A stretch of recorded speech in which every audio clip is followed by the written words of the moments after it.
Hi, I'm Libby Durr from First Energy. I'm also a co-chair of the Morgantown Area Chamber of Commerce Governmental Affairs Group. And I'm Dan Miller with Potesta & Associates.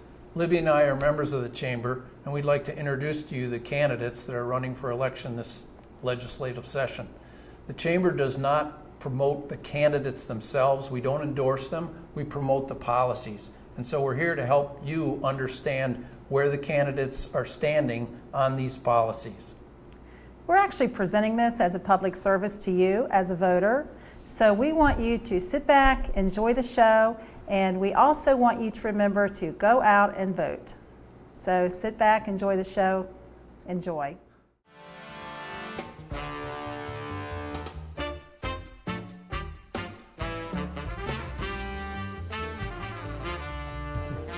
Dave Sypolt is with us today, and we've got a few questions to ask that were devised by the Chamber. But before we do that, Dave, we'll like to hear just a little bit about your bio and why you're running this year. Thank you. Of course, my name's Dave Sypolt. I've been a senator now for 12 years. This is my 12th year in the legislature. My background is, my day job is I'm a land surveyor, and I've done that for about 30 years now. I entered into the legislative race back in 2004 the first time, and was elected in 2006 because I felt like we needed a new direction in the state of West Virginia. And it looks like West Virginia has made just about a U-turn economically. Things are looking pretty bright right now, and hopefully we can keep that momentum going, and I'm here to assure that's going to happen. Excellent. We're glad you came. You may know that the Chamber surveyed our membership and asked for a ranking of the regional problems that were perceived, and the problems that need to be addressed by our elected legislative officials. So the number one ranked problem in this survey, you may be able to guess it, it's roads and transportation. So those are the first two questions. The first question is, what actions will you take to ensure the state funding for new roads is spent in Monongalia County? And please be specific. Well, of course, we have the general obligation bonds, which were recently approved by the voters, and which modified our Constitution, which allows the sale of those bonds. I believe that Monongalia County has a very large portion of that, $213 million slated, if I did my math correctly. I think that the legislators and the county commissioners have already started in the right direction to provide accountability for the spending of that money by creating a North Central West Virginia or a District 4 Division of Highways caucus. There have been monthly meetings of the county commissioners, and many of the legislators attend those meetings also. And I think going forward it would make perfect sense to continue that and bring the officials in the Division of Highways forward and ask for regular updates, whether that's quarterly or monthly, and make sure that all the projects are staying on schedule. There's always 101 different problems that will come up when you try to project the future, and I think that keeping them to the table and politely putting pressure in the right direction is going to be the answer for making sure that those projects are completed. Very good. The follow-up question to that is quite similar. What actions will you take to ensure the state funding for maintenance of those roads is spent in Monongalia County? Mm-hmm. Actually, I think that can be answered very simply by saying that we've already started that. I've met with several of the district supervisors. Actually, the 14th Senatorial District has 3 different districts that we deal with, and well, actually 4. And I've met with those supervisors, and we've talked about some of the challenges facing specifically District 4 Division Highways, of which Monongalia County is part of. And one of the concerns that many of my constituents have had is the detrimental effect of heavy truck traffic on the roads, and especially with the increase in oil and gas well drilling in certain counties, and then certainly is moving eastward. You know, what are we doing proactively to address those issues? There is a funding formula in place. The administration, Highway Administration is looking at that. I asked them on a couple different occasions, is this just an administrative issue, or does the legislature need to get involved with that and tweak those formulas to make sure that the components which are not addressed are brought forward? For instance, we look at weather, we look at truck traffic, car traffic, population, but one component which is not addressed in the funding formula is the existing condition of the roads. And it's my feeling that, and I think many other people feel the same way, that when you have roads which have deteriorated, that they deserve additional attention. And maybe that's what's taking place in the 4th district right now. And Montague County, of course, shows those types of wear and tear which need to be addressed as soon as possible. Thank you, Dave. That takes us to our next topic, which is higher education funding. The number 2 priority of our survey results was higher education funding. Many studies have shown the high return on investment in higher education and its ability to build our economy. Question number 3, what actions will you take to improve and preserve funding for higher education in West Virginia? And please be specific. Yeah, many people probably don't realize this, but in the budget bill this year, as introduced by the governor, there was $8 million set aside for funding of tuition for the 2-year schools. I think they call those community and technical colleges. Unfortunately, due to the stress on the budget, due to other factors, we had to pull that out, but I fully expect that to be reintroduced again next year, and that would provide the ability to have feeder programs for our 4-year schools. And I think once you get people started in the school system, higher education, especially in the community and technical colleges, that's where many of our jobs are right now, and that's going to keep our kids at home, and it's going to help outfit the workforce for the actual jobs which are available today. I think going forward, we need to explore public-private partnerships and expanding the 4-year and 2-year side of schools. Several of our community and technical colleges have been very successful in the past decade with growing their numbers and growing their curricula by entering into the public-private partnerships. And I believe that that's where that's where we're going to find the most success going forward. I believe also as West Virginia's economy expands, in other words, the pie gets larger, then all areas of state government can be funded more thoroughly, higher education being one. Thank you. We're moving on to tourism funding. Tourism has a major economic impact in the greater Morgantown area. Although we locally continue to see positive tourism trends, a priority is to capitalize on tourism's 8-to-1 return on investment in our community. Question number 4. What can you commit to help pass 2018 designated House Bill 4431, legislation that would set the ground rules for the creation and supervision of the Mountaineer Trail Network? Gee, the question is, what more could we have done? House Bill 4431 actually failed on the last night due to a improper title, as I understand. It bounced back and forth between the House and the Senate a couple times. As near as I remember, the Senate passed that bill unanimously, and there were only a few holdouts in the House side, so I believe that that's on a course to be completed next year. I don't think there will be any problem at all.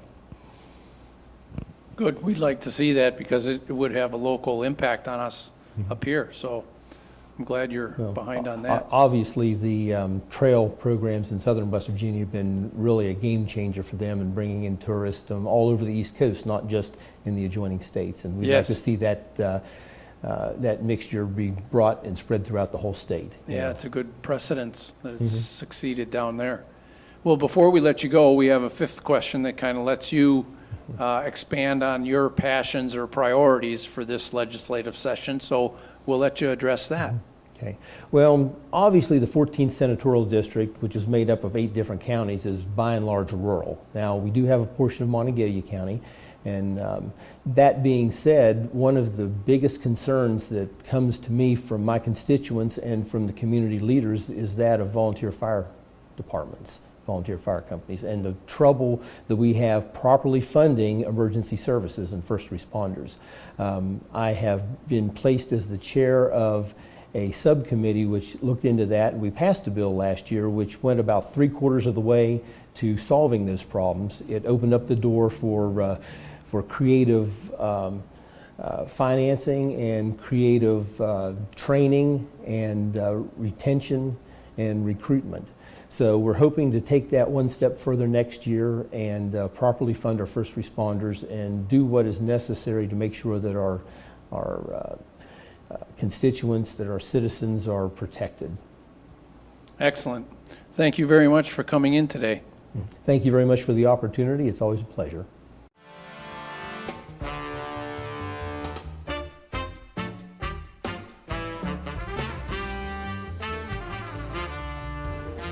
We're here this morning with Stephanie Zucker, and she will be answering some questions that we have for you. Stephanie, before we begin with the questions, I'd like you to just give a brief bio on your background and why you're running in Mon County. General background, my education is in ecology and related fields. I have an undergrad and a master's degree in ecology and related sciences. Professionally, after working in consulting a little while, I went back to grad school. Since then, I've mostly managed our family business. So we have a small vet hospital here in Morgantown, Animal Medical Center, about 12 employees. Had that for the last 14 years, and I think we're good employers. That's been a big priority of ours to take good care of our patients, our community, and our employees. So that's where most of my professional experience has been.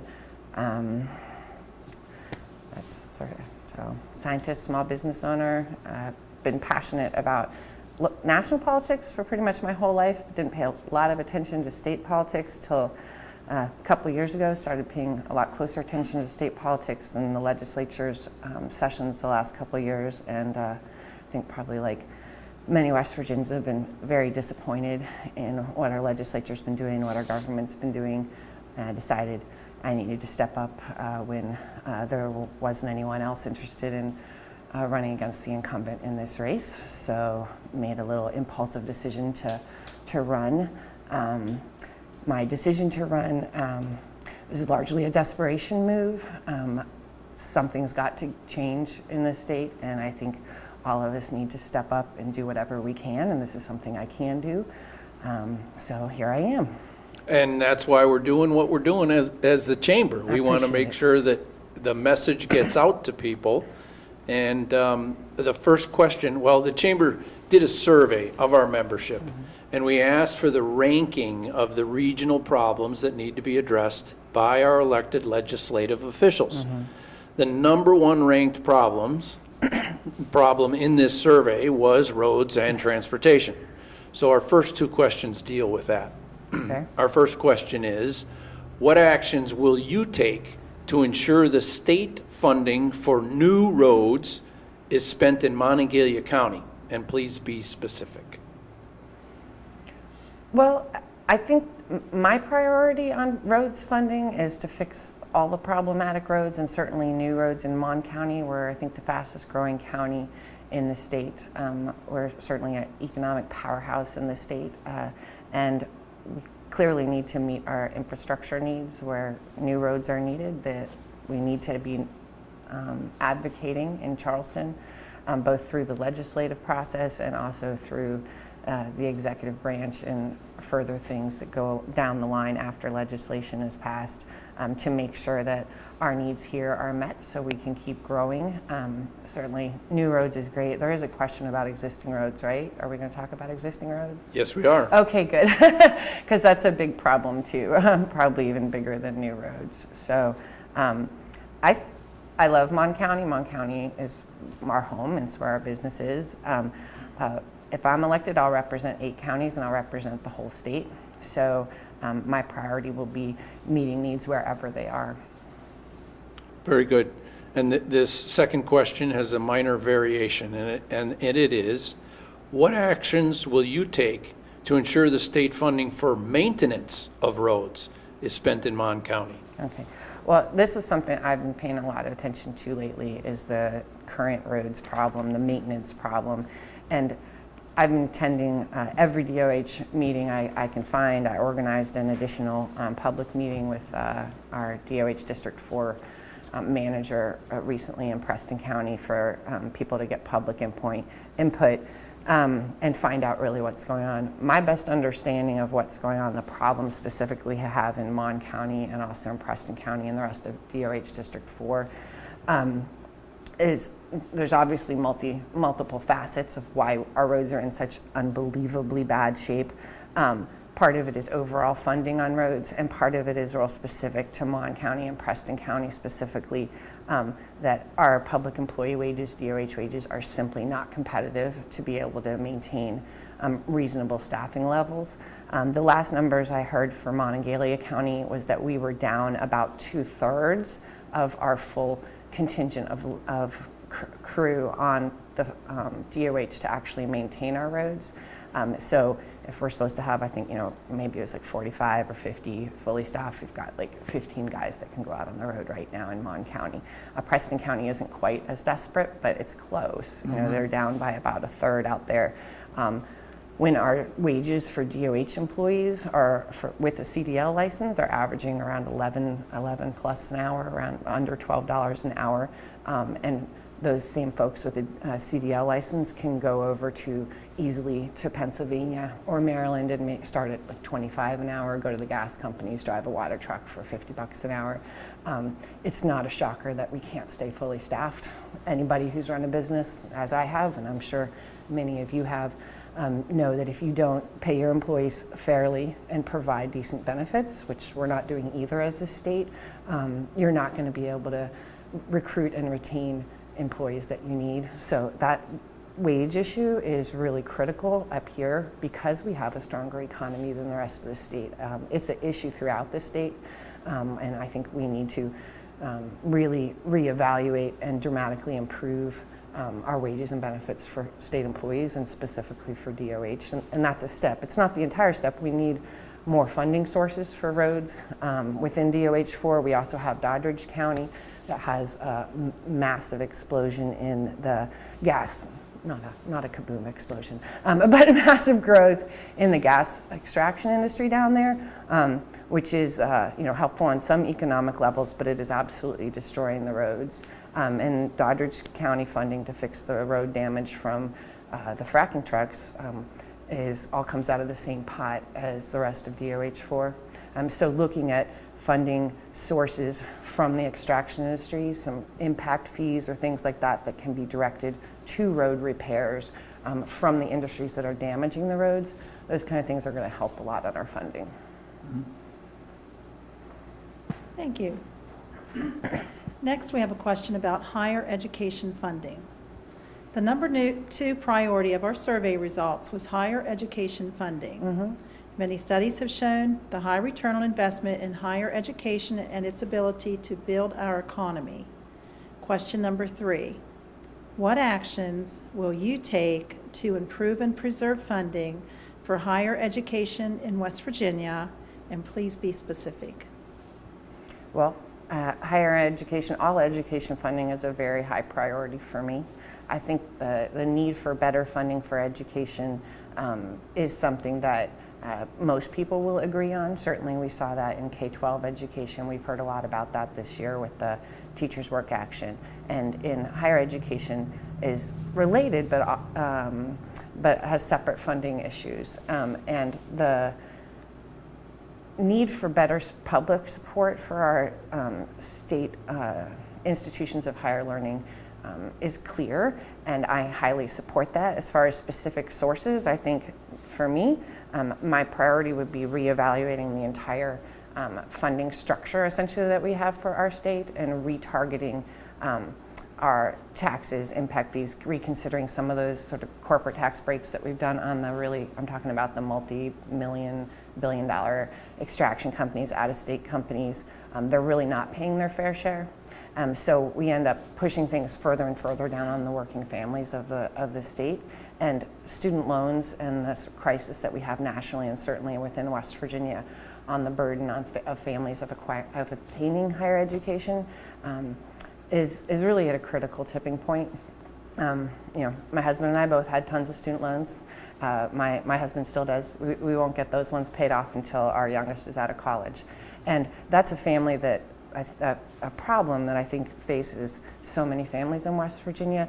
And it really should not be something that where you send a kid to college and either you're mortgaging your retirement and not able to retire to help your kid do that, or your child is mortgaging their entire future.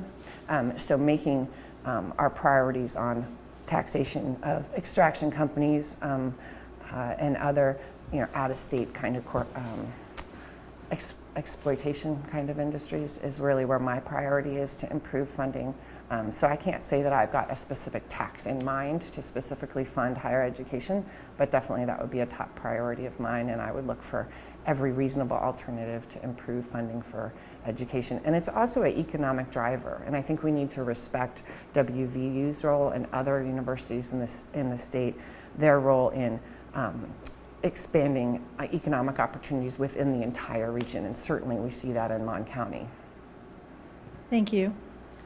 Regarding tourism funding, tourism has a major economic impact in the greater Morgantown area. Mm-hmm.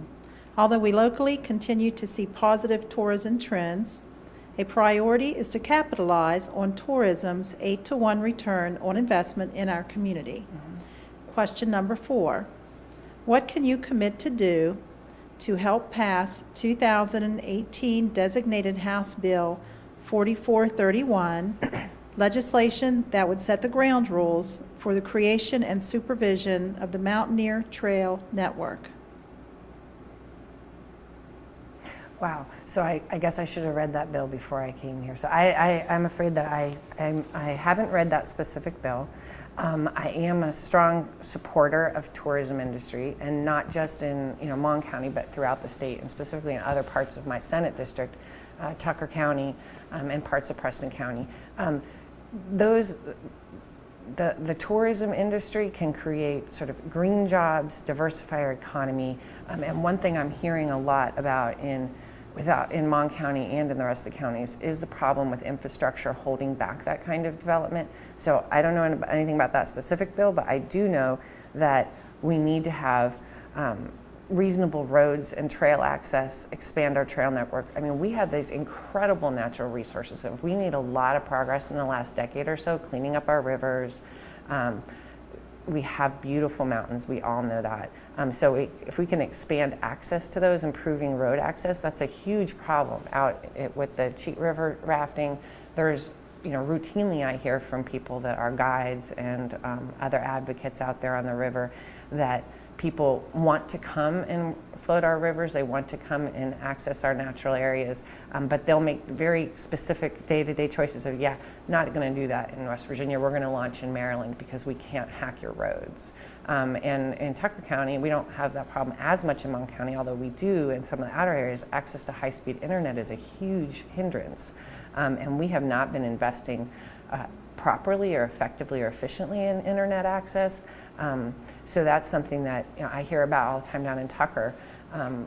Real estate agents can't sell their $1 million beautiful vacation homes because people don't want to, that usually had historically sold really well, and people want to come, because if they don't have high-speed internet, people won't even look at them. So that's something that we really need to look at, and those kind of, barriers to development. I think more than maybe a specific bill that will do X, Y, or Z, focusing on improving sort of quality of infrastructure of the state will, I think, make a massive difference, because people want to come here. I don't think we really need to do a huge amount to change West Virginia to encourage people to want to be here. They want to be here, but getting here on our roads is not so easy. And once they get here, having the basic resources, which today high-speed internet is a pretty fundamental resource. And if we don't have cell service, a lot of areas don't have cell service or high-speed internet. Having those kind of fundamental infrastructure needs met, which is something the state absolutely has a critical role in making sure happens, I think will be a huge driver. I also think opening up our cannabis market. We have it's our largest cash crop is cannabis, and if you look at what's happened in Colorado when they legalized adult use cannabis, that was a pretty huge driver to their tourism market. I think we can do that here. And I think that the funds that can be generated from that can also be another source to meet some of these critical needs that are not being met right now. Well, thank you for coming in. But before we let you go, we'd like to have a final question that would allow you to explore your passions and priorities for this upcoming legislative session. So you can talk about what you feel is a passion or a priority. That's a good question. I guess my fundamental priority is making West Virginia work better for the people of our state. A lot of issues, important things we've already touched on today. Additionally, I think our relationship with organized labor needs to be reevaluated. I think we need to restore the prevailing wage law. I think we need to repeal the right to work law. I think we need to support organized labor. And specifically our public employees. We need to absolutely revamp, revitalize, and fix PIA. It covers 1 in 9 West Virginians. That should be a gold standard health plan. And I talk to people literally every day when I'm knocking doors or at community events and asking people what's important to them. I hear stories about families that are covered by PEIA. And still have a $5,000, $8,000, $10,000 bill from their kid breaking their elbow last year. Having a health insurance plan for public employees that requires employees to be able to come up with thousands of dollars on a routine basis for predictable, typical medical expenses is absolutely immoral and unconscionable in our state, particularly when we're often paying those public employees minimum wage or barely more. So we've got a lot of public employees that are eligible for anti-poverty benefits. As an employer myself, I find that shameful. That shouldn't be what West Virginia is about, and that shouldn't be how we treat our people. I am a believer as a small business owner. I know our business thrives when the people in our community thrive. We're doing fine because Morgantown's doing fine. The rest of the state, people outside of Morgantown, and plenty of people inside of Morgantown, that's not the case. And we need to fix that. I think all of us, in this room, and probably a lot of people listening to this, we're doing okay. There's a lot of people in West Virginia that are just not doing okay. And it doesn't have to be that way. So that's my priority, and I hope to help the people in Charleston, and if I earn the office, I will do everything I can to continue to deserve the trust of the people. Very good. Thank you for coming in this morning. Thank you. Appreciate it.